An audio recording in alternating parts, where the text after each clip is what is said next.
This is Nightly Business Report with Tyler Matheson and Sue Herrera. Tallying the votes, Senate leaders are confident they have the support to pass the most sweeping tax overhaul in decades. Guilty plea. The president's former national security advisor heads to court, admits to lying to the FBI, and says he's cooperating with the special counsel. Dizzying day. Wall Street whipsawed by Washington. What might happen next and what investors need to be aware of. Those stories and more tonight on Nightly Business Report for the first day of December. Good evening, everyone. Welcome. I'm Tyler Matheson. Sue Herrera is off tonight. But we begin with history in the making. Republican Senate leaders say they have the votes now to pass their massive tax cut bill. The day was spent deal-making to convince uncommitted lawmakers to support the measure, and it appears enough have fallen into line to pass historic legislation that will affect virtually every household and business in America. That prospect and the likelihood of sharply lower tax rates, especially on businesses, pleased investors, and they watched as stocks mostly recovered from sharp intraday losses. Elon Mui covers the story for us tonight from Capitol Hill. Elon, what's the latest? Tyler, it looks like Republicans have the votes to pass their tax bill through the Senate 51 to 49. The only Republican holdout appears to be Senator Bob Corker of Tennessee. He said that he's disappointed. This was a very tough vote for him. But at the end of the day, he could not cast aside his fiscal concerns over how this bill might impact the national debt. Now, GOP leadership has had to make several concessions to win over the other members of their caucus, and those include increasing the deduction for pass-through businesses from 17.4% to 23%. They also restored the property tax deduction up to $10,000. Those concessions, however, do come with trade-offs as well, and one of those is that they're going to be keeping the alternative minimum tax for both individuals and corporations. I spoke to Republican Senator James Lankford, and he said this is all part of compromise in Washington.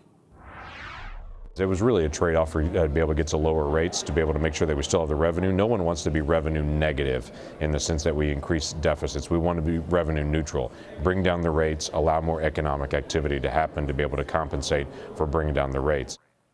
A final vote on this tax bill is still expected to come tonight. Assuming it passes, Republicans will be on track to get this bill to the president's desk by Christmas. Tyler? Elon Mui, thanks. Elon on Capitol Hill tonight. Well, the great tax debate wasn't the only thing investors watched and reacted to out of Washington today. Former National Security Advisor Michael Flynn pleaded guilty to charges he lied to federal investigators and, as first reported by ABC News, was expected to testify that President Trump and transition officials directed him to make contact with the Russians on a variety of matters. Eamon Javers is at the White House tonight. Dramatic scenes at the federal courthouse in Washington, D.C. today as Michael Flynn, the former national security advisor to President Donald Trump, appeared to plead guilty to a single count of lying to the FBI. A bit of a media scrum on the scene there. Here's what we know about where Michael Flynn's case stands today in developments that moved the stock market dramatically throughout the day. Flynn pled guilty to that single charge of lying to the FBI about his talks with the Russian ambassador before President Trump took office. Remember, this was during the transition period after the election, but before the inauguration. Prosecutors say that Flynn discussed Russia with senior members of Trump's transition team.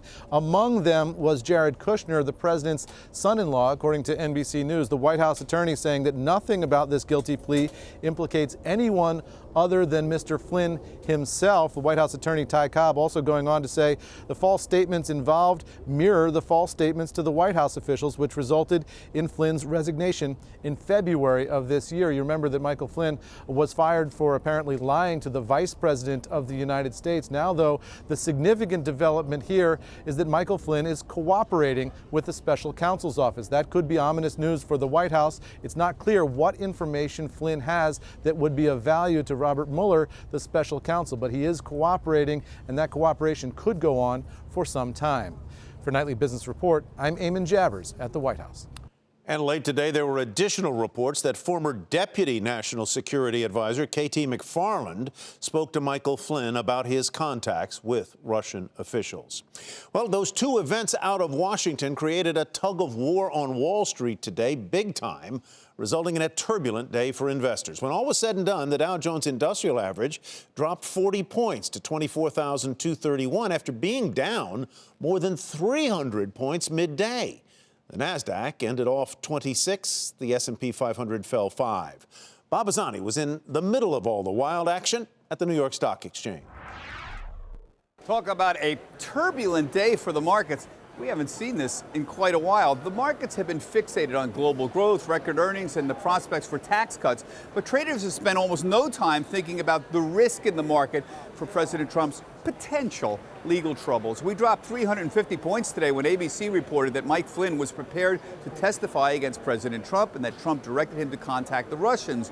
Originally, the report says, as a way to work together to fight ISIS. We've seen this before. Remember back in mid-May, the Dow plummeted more than 300 points when reports of a memo from former FBI Director James Comey surfaced saying Trump asked him to stop the investigation into former National Security Advisor Michael Flynn. Stocks sold off about 11:30, but rose again around noon today when Senator Jeff Flake announced that he was supporting the tax bill. And Mitch McConnell said he had enough votes to pass the bill. Here's the bottom line. The markets are in a tug of war between tax cuts and President Trump's potential legal troubles, but tax cuts have proven today that they still have a lot of juice in them. From Nightly Business Report, I'm Bob Pisani at the New York Stock Exchange. So how might today's developments in Washington continue to impact markets? Here to discuss that with us is Ed Mills, Washington policy analyst at Raymond James, and Mike Jones, chairman of Riverfront Investment Group. Ed, let me start with you. Did Bob have it right that for today at least, and probably going forward, taxes trump Trump? Absolutely. I think what a lot of folks are looking at is that the fight over tax reform is very much influenced by a political crisis that congressional Republicans are facing, is that they don't have any accomplishments yet to truly run on in the election next year. So what a lot of Republicans are looking at on the Hill is that anything that adds to that political trouble adds to the pressure to get tax reform done. So today's news on Michael Flynn, in a way, actually adds to the likelihood we get a tax bill. Mike, let me turn to the assumption now that this tax bill, I call it a tax cut, not tax reform. I don't see much in here that simplifies anything, but that's just me, maybe. If it passes the Senate, there is still the matter of reconciling their bill with the House. This Senate bill is very different in certain key particulars from the House bill. How tough is that reconciliation likely to be?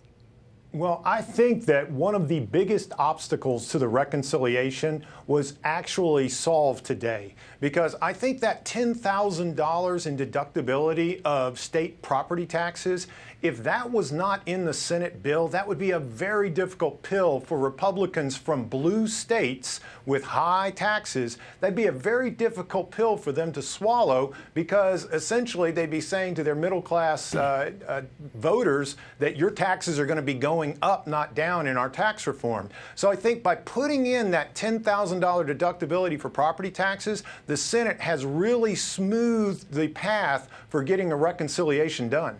All right, so back to you, if I might, Ed, on the question of where this tax cut is most important. It seems to me that it is much less material for individuals than it will be for corporations and businesses. Absolutely. I think what you're looking at here is that there's a lot of controversy about individual provisions on the individual side of the code. I view that as a lot of lobby bait, attracting all of the attention, all of the fight over there. And we've almost seen no fight whatsoever on the corporate side of this code, and moving the statutory rate from 35% to 20% without a lot of reforms. That's a significant change that almost gets no debate.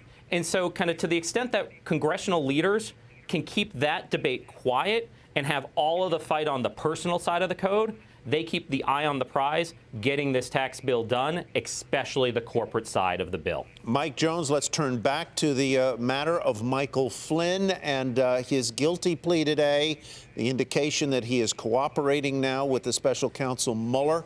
How big or potentially catalyzing or maybe even paralyzing a problem do you see this as being, and what do you see as the market impact, if any? Well, I think the market got it pretty well right. After the initial panic and the sell-off, essentially the market decided to sort of just toss it out. And I think the reason for that is threefold. First of all, we do not know that Flynn is going to testify against the president. That is a rumor that has not yet been confirmed. Second of all, Trump's core supporters are never going to believe Flynn when he says, I was lying then, but I'm telling the truth now against the president. They will stick by the president. We've seen that over and over again. And the key to surviving scandal historically has always been a core set of supporters that never abandon you. That's how Clinton survived his scandals. That's how Trump survived the Hollywood Access tape. And that's what would allow him to ride through this as well. Final thought, Ed. We've got another big event next week, and that is a vote on a budget matter that could or could not lead to a government shutdown, debt ceiling, and more. Where are you on that? We don't shut down. I think we have a short-term extension that gets us to right before Christmas. The House and Senate try to get this bill conferenced and ready, and the whole package is a Christmas present for the Republican Party, getting a big policy win. All right, gentlemen, thank you very much. Ed Mills with Raymond James, Michael Jones, Riverfront Investment Group. And still ahead, shifting gears, Americans went shopping over the Thanksgiving holiday for cars.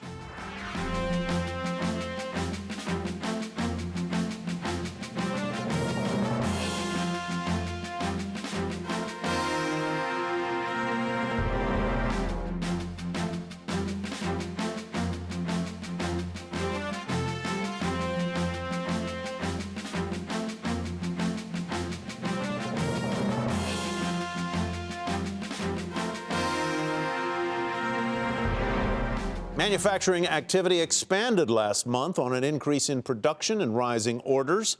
Steady consumer spending, improving overseas markets helped lift the industry. The report from the Institute for Supply Management also showed that factory inventories shrank at the fastest pace in a year. Well, America's appetite for new cars and trucks remains strong. In fact, November sales came in at a robust clip thanks to strong sales over Thanksgiving. But as Phil LeBeau reports, early estimates for 2018 suggest that auto sales may slow down. Black Friday was lined with green for automakers as buyers took advantage of greater incentives. As a result, November sales were relatively strong, despite results that were mixed. Ford did better than expected with sales up more than 6%, while business for GM and Fiat Chrysler was down slightly compared to a year ago. As has been the case all year, trucks and SUVs are in demand. Ford had its best November sales of the F-Series pickup since 2001, while the average price consumers paid for a new GM model hit an all-time high of $37,000. Overall, 2017 is on track to be one of the 5 best years ever for the auto industry, on pace for a third straight year with sales topping 17 million vehicles. But the head of the National Auto Dealers Association says sales will cool off next year. We're expecting over 17.1 million car sales this year in 17. And for 18, we're expecting about 16.7 million. Right. So it's still a great, robust market for automobile dealers as well as for the consumer. For buyers, the best news is that year-end deals will be fairly rich. And with consumer confidence at its highest level in years, even those who don't buy a new car or truck this month are likely to continue looking as we head into the new year. Phil LeBeau, Nightly Business Report, Chicago. Well, profits disappoint at the clothing retailer Genesco, and that is where we begin tonight's market focus. The company said weaker demand for NFL-themed merchandise pressured sales at its sports apparel store Lids, leading to weaker profits. And despite reporting revenue and same-store sales that edged past estimates, Genesco is cutting its earnings guidance for the full year. Shares crushed, falling nearly 18% to $25.55. The discount retailer Big Lots said stronger demand for furniture helped the company report better than expected profits. The company also raised its earnings guidance for the current quarter and the full year, but same-store sales, well, they came up short. And that caused Big Lots shares to slip 1% to 58.21. Disney suing the DVD rental company Redbox for copyright infringement, alleging the company is selling codes that let users download digital copies of Disney movies. Privately run Redbox began offering the feature last month, and Redbox doesn't have a distribution agreement with Disney.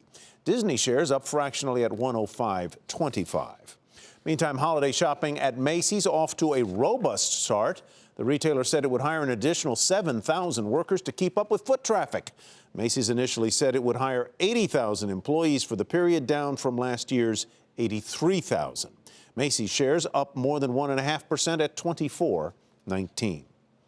Well, this week's Market Monitor has 3 picks he says are durable in the face of changing tax policies. Last time he was on, look at these guys. Cisco up 21%. You like that? Johnson & Johnson 17%. Northrop Grumman 22% higher. Andy Capron is Director of Research at Region Atlantic. Andy, welcome back. Nice performance there. Let's talk broadly about what we expect tonight is going to be a tax reform bill passed by a tax cut bill passed by the Senate. Let's say it happens. How much are lower corporate tax rates going to boost American corporate profits? I think in a big way, but I think the more important question is who's it going to benefit more? I think what we've seen this week is the Dow Jones Industrials have done much better than the more tech-heavy NASDAQ, and that has everything to do with who benefits. Industrials tend to have capital expensing costs. They tend to have more traditional business models, higher tax rates. Tech companies tend to be able to park their profits abroad, pay much lower taxes, so tax reform doesn't really give them a big boost. In fact, it might actually hurt. And some of the small companies that don't have those big capital expenses might help small companies as well. That's right. Let's get to your picks. They are interesting. We've got a beer, a package delivery company, and a gas company or an oil company. Let's start with the beer company first. Sure. So the company I'm recommending is Molson Coors. Molson Coors is an interesting one because it's been struggling so far this year. It's one of the underperformers within beverages, and beverages itself is a hard industry. Why Molson Coors then? Molson Coors is at a turning point. One, they recently merged. Molson Coors were separate companies last year.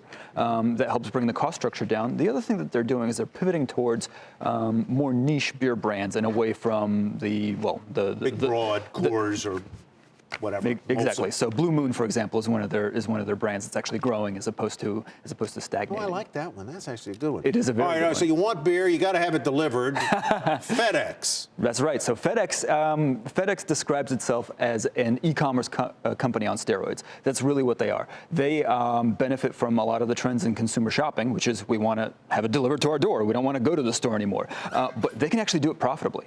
Amazon doesn't make money off of delivering packages to your door. FedEx does. That's a very important difference and makes me bullish on them. So if you have lots of trucks and planes, you need the fuel to run them.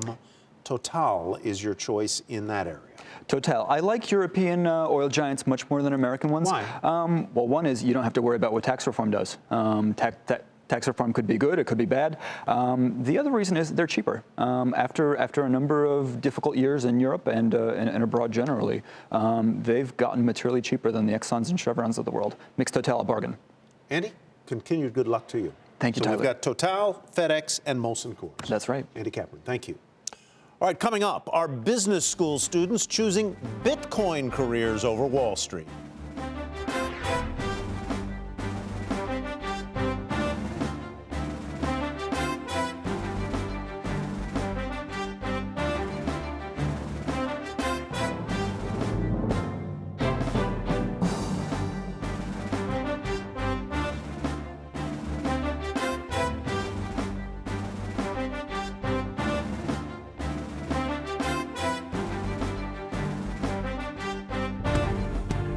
Here's a look at what to watch next week. On Tuesday, we find out if the trade deficit continued to widen last month. Any bets on that?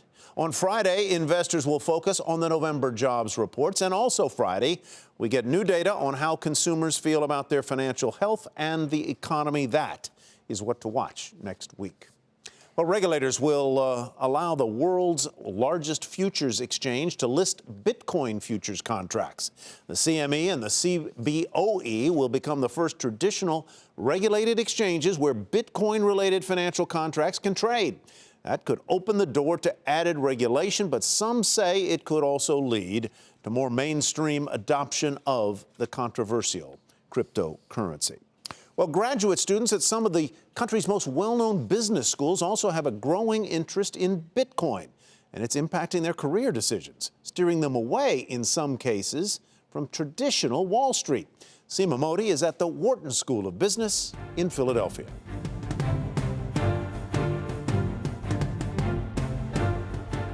A growing number of students are saying no to traditional finance roles and are increasingly looking to blockchain and cryptocurrencies for opportunity.